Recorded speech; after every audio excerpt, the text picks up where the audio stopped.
Hi everyone, thanks ever so much for popping in and seeing me. How nice to have you here. Fantastic. Well, in this video, I'm going to talk about probably the most popular aspect of trading, which is trading the open.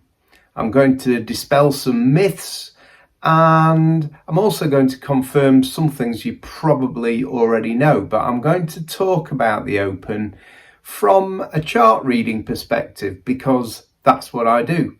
And if you want to do this professionally, then you need to learn to read the charts. And there's not, reading the charts is not an exact science, but there are certain things that you can do and ways of looking at trading that make it a fairly clear system of price and price average in operation. And it's, a combination of momentum, it's a combination of where price has been in the past, and that's really what's going to determine the likelihood at any one time of price moving in one direction or another. So I've talked in these videos about my river of value. I haven't seen anybody else using it. Maybe people are now using this system and publishing videos on YouTube, but I'm not sure that they would understand it well enough to really understand the dynamics of the system. But I'm going to talk you through a week's worth of opens on the Dow so that you can start to get a feel, and so that we can look. I get questions about trading the open fairly regularly, and I remember somebody once asked me, do you just go short on the open? Because I've got a friend who blah blah blah just goes short and it goes down 40 points every morning first thing, and that's not it. Every market operates in the same way, but it's more volatile at the open. Even futures markets, which are 24-hour markets, have higher volatility on the open proper of the market, the time of the open proper on the market, higher volatility than they do at other stages during the trading day. But a day of trading starts at midnight and ends at midnight, and there are candlesticks for each one of those minutes, each 10 seconds, each second even. And I tend to trade, as you know, just one candlestick at a time, really. I pick out opportunities where price is near the river of value, and based on the system that I have, my gold system, I have a good idea then, based on where the candlestick closes and the next one opens. I've got a good indication from the system where the candle's likely to go, and there are certain junctures that produce excellent trading candlesticks. Whether or not people trade for a month, a candlestick that lasts a month, a candlestick that lasts 4 minutes, 5 minutes, whatever time frame people work on, there'll be a candlestick for that time frame. So whether people proudly will say, I'm a swing trader or not, well, a swing trader on the 1 minute chart will be taking trades for, let's say, one candlestick on the 5, 10 or 30 minute charts. So read the next candlestick. And one of the key elements to this is make no decisions until the close of a candlestick. because it's not finished at that stage, and lots of things can happen in the last few minutes of a trading candlestick, especially on the short-term charts. And all the action is within the candlestick body, so the tails on the candlesticks can be quite deceptive sometimes. It's about the bodies, the open and the close of the candlestick, less about the high and the low. But the high and the low are important as indications to where a candlestick has been in the past.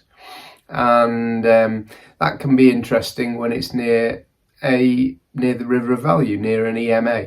So let's have a look at the charts then. I'm going to take you through a week's worth of opens on the Dow, and we can draw some conclusions. Okay.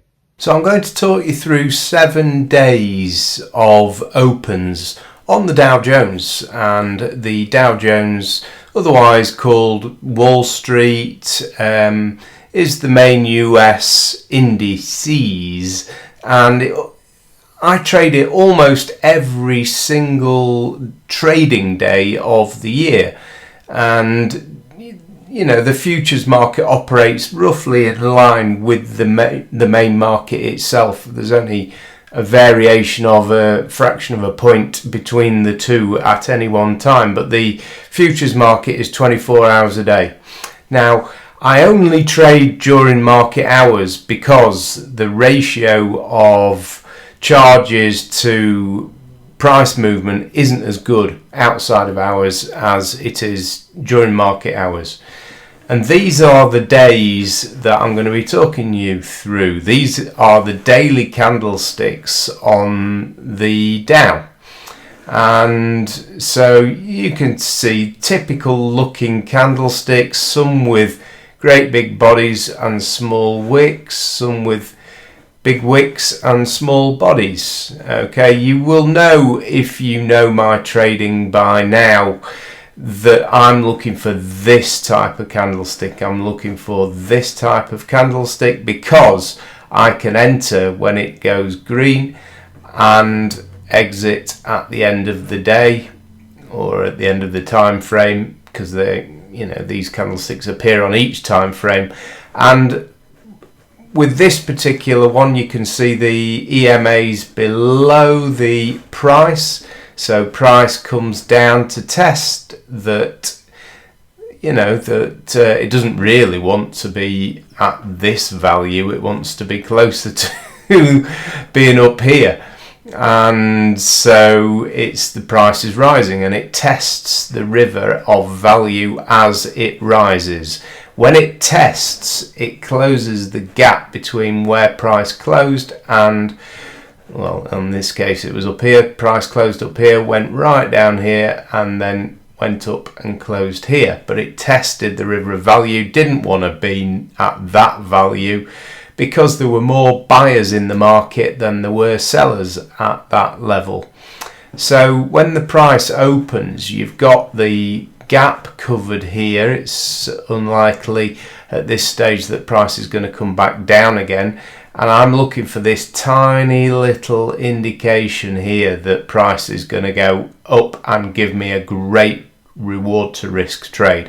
So the candlestick puts in a tiny little wick and then goes up pretty much all day long. And we're going to see that in a second. So here is the 5-minute chart for this day here, which was a Friday. And so you can see basically that price overall, you could draw a line between when it opened here and midnight, pretty much the next day up here. So price went up, yes, but it went up in a zigzag fashion, as it always does. And so on this occasion, the fact is it did have a tiny wick on the bottom, and the tiny wick was at 40,770, something like that, which was about here. And then, so it put the wick in, and then it went up steadily pretty much all day. You can see when the market is open, because the candlesticks on this 5-minute chart here are much bigger. although I've got it very condensed so you can't tell much from that. But that's okay, because I just want you to get a feel for what's going on. You can see this river of value here, and price is, it looks like it's tracking it. Obviously the value is moving up as price stays above value, and only comes down for a little bit here. Doesn't go anywhere near the 47.70 that would be the exit for a loss, which would be down here somewhere, and carried on going up after that. Came back down again and straight back up. So that was, you know, the open of the market proper was about here. The beginning of the day was about here. Okay, the beginning of the 24-hour cycle that produced that candle about here. Okay, so you can see it's tracking, pretty much tracking this, the price is tracking the river of value all the way up, and it's, you know, my trading opportunities and the trading opportunities in the gold system are when price is at the river of value, whether it's at the 8 or the 20 EMA. When it comes down, when the market's going up, when it comes down and meets those lines, and I get a signal saying this should bounce, then you can bet that I'm in. And it's normally one candlestick that zooms off, and that's the candlestick that I would trade. So, you know, people say, do markets operate differently on the open? Well, here's Monday's open. They only operate differently in that the candlesticks are bigger. Okay, on the daily time frame, you can see that these candlesticks here are, you know, about, on average, about 200 points in length, in height. That one was about 400 points, and so, you know, there's that one had a risk of probably 10, I think it was, and a gain of nearly 400, or I think 350 by the end of the day. So that is a huge 35 times the risk as a reward. And these candlesticks do exist, but they're not every candlestick. They happen rarely, and when it happens, it's worth being in there, isn't it? Let's take Monday to start off with. So Monday of the week, we've got the trading opportunities that I took advantage of circled here. This is the 5-minute chart, this is the 1-minute chart of the open. And, you know, the candlesticks on the open look exactly the same as the candlesticks during out of hours or the rest of the market. You know, when it is open, they look the same, and they are the same. They're just bigger, and that's the only thing you need to take into consideration. Really, is the price in a position to take a trade?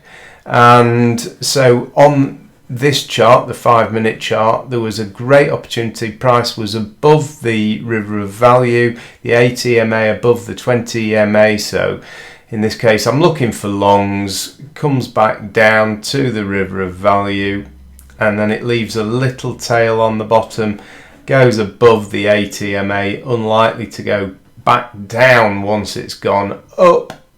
And all the people, the reason it's unlikely to go back down is because the market is in an uptrend anyway, which is, you know, shown by the fact that the 8 EMA is above the 20 EMA and price is above the 8 EMA.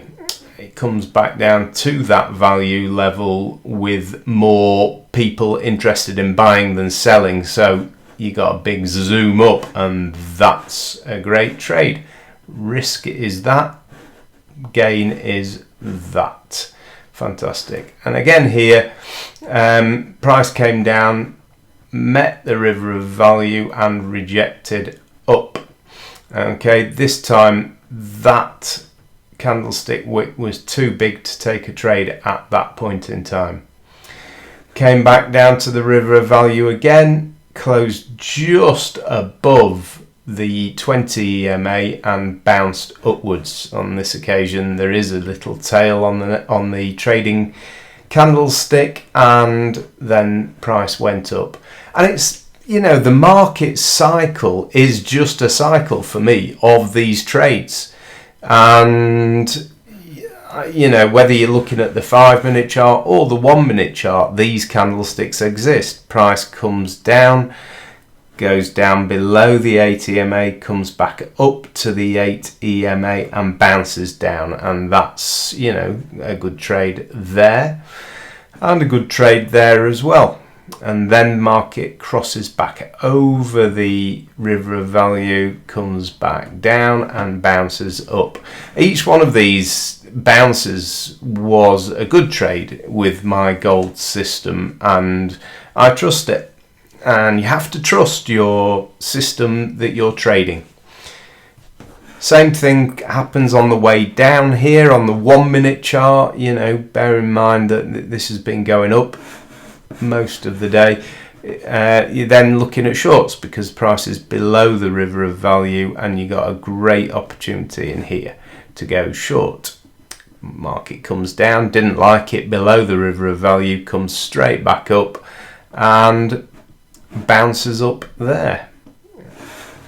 So that's Monday, uptrend followed by a bit of a trading range in here.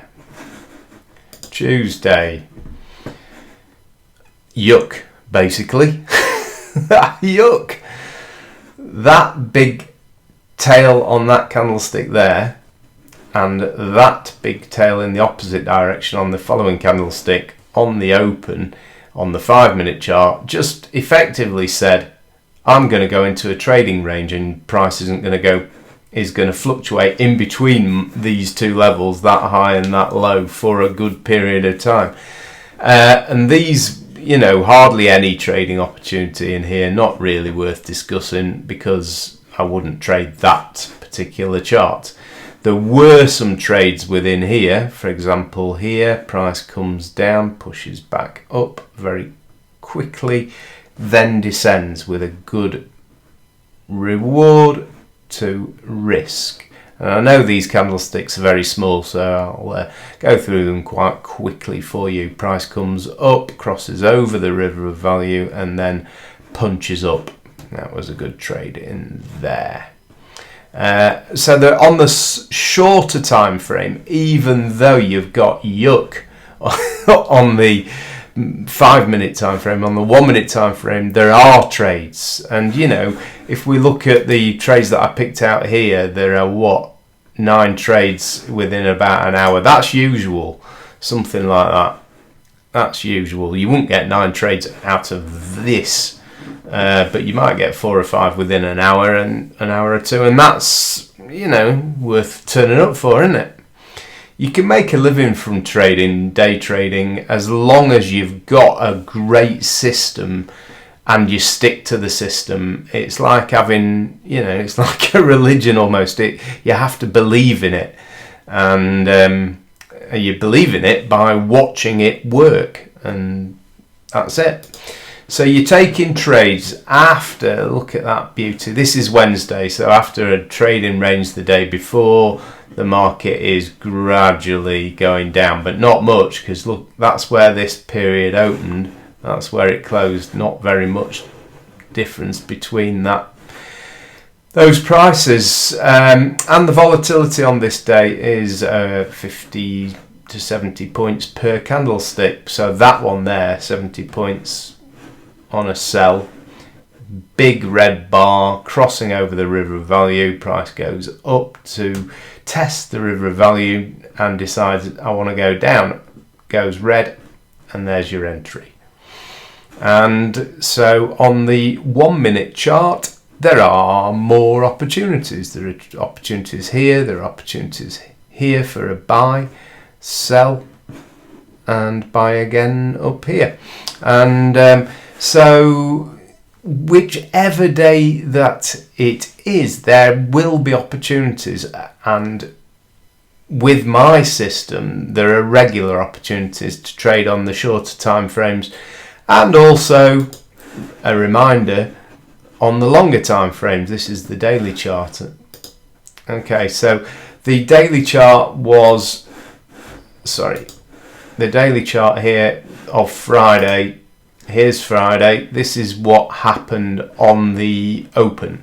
So price went up above the river of value from down below it. You then have to wait for it to come back down to the 8 EMA, which it does here, and touches the EMA, bounces, goes green, and your entry's there. And that there was a 100-point winner. Is that enough for you? I think it would be. Looking at the 1 minute chart, there are opportunities on that chart, probably more opportunities. There's one, there's one there, one there, one there, one there, one there, and that's that particular day. So whilst on the daily chart it looked like that, it's interesting that on the 1 minute chart it was up and down, and there were trades in both directions on that particular chart. And so to complete the 7 days, again, it's a cycle. Every chart is a cycle of being above the river of value, bouncing off the river of value, and being down the river of value, below it, and bouncing off the river of value. There are likelihoods in these things occurring, and the only reason that you know that your name is, whatever it is, the only reason I know my name is Anthony is because that was consistently said of me by my mum and dad. Your name's Anthony, your name's Anthony. So I knew my name was Anthony. It was consistently said, and I could speak English at the time, and so I pieced together my name was Anthony. So I knew that to be true. Trading is no different. You just need to look at the consistencies, and when it says the same thing, and you've got context, content, and confluence within the price action for your trades, then you've got trading opportunities. So on Monday here, you've got sell trades, you've got buy trades, and nothing's different. On Tuesday, you got the same, and this is just occurred, and that was a lovely long trade. Went up through the river of value, came back down, held above the 8 EMA whilst testing the river of value, and then boom, it went up. The reason these big candlesticks occur at this time is because basically at this level here, you've got trapped traders below the river of value. They're trapped in sell trades, and they exit all the way up here, gradually losing more and more money to the people who are buying. And that's how trading works. Trapped traders losing money causes people to panic and exit, and they should have exited here, and that's when I enter, and that's when my students enter. And it's like reading a story, this, but all you need to be aware of, bear in mind, if I, for example, let's have a look, if I blanked this out, say that hadn't happened, and we're just at the end of the previous candlestick, so we're here, I'd be thinking, right, it's crossed over, it's come back, it's tested and rejected from the river of value. This is beginning to look perfect. It's down, opening down below the river of down at the river of value, very close, just what I'm looking for. I'll be looking for the next candle to go slightly red, touch the EMAs, then go green, and as soon as it goes green, I'll be in. And that's what happened. And by doing that, I'm telling my brain, this is what I'm hoping for. If it didn't do that and it just went red all the way down, or let's say it went green first, and then I would have stayed out of the trade. So you're getting confirmation this system's working before you've even pressed buy or sell. That's what you want. That's your brain telling, recognizing, hey, they know what they're doing. And that's the value of having a system. Okay. What happens up here? Did I go short up here? No, because the price closed right up here. It's begging to go back down to the river of value. Can I trade short? No, I don't trade back to the river of value. I trade away from it, either up or down. So I really hope that this was of use to you. I do try to be useful on each one of my videos, and I thank you ever so much for your feedback and for your questions and for your comments that you leave on these videos. You are appreciated by me, and I hope that I am appreciated reciprocally. Is that how you say it? My name's Anthony Beardsall from the Excellence Assured Trading Academy, and I'm very grateful for your company. Thanks ever so much for joining me, and I'll catch you on the next video. Cheers for now. Bye.